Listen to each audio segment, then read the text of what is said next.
नमस्कार, मैं प्रियांशा लाजस और आप देख रहे हैं देश और दुनिया के बाजार पर न्यूज प्लस 21 का एक्सक्लूसिव बुलेटिन बाजार हलचल। दिव्यांग बच्चे के प्लेन में चढ़ने से रोकना इंडिगो को पड़ा महंगा, डीजीसीए ने लगाया 5 लाख रुपए का जुर्माना। ग्लेनमार का चौथी तिमाही में लाभ 26% गिरकर 173 करोड़ रुपए रहा। अब ड्रोन भी बनाएगी अडानी की कंपनी।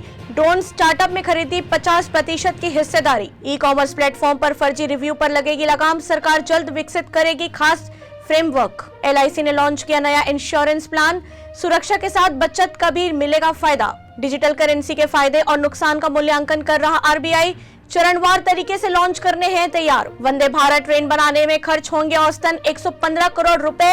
यात्रियों को मिलेगी वर्ल्ड क्लास सुविधाएं। एयर एशिया फ्लाइट बुकिंग पर दे रहा 50% तक का डिस्काउंट। 30 जून तक मिलेगा ऑफर का फायदा। टेस्ला एंट्री पर मस्क का ट्वीट। पहले टेस्ला की कार बिकेगी, फिर प्लांट लगाएंगे टेस्ला और सरकार अपनी अपनी शर्तों पर अड़े। Nykaa Q4 result, net profit करीब आधा होकर 8.56 करोड़ पर पहुंचा। डिमांड की कमी और ज्यादा खर्च इसका बना कारण। ऐसे ही जानकारियों के लिए देखते रहिए न्यूज प्लस 21, आपके हक की बात।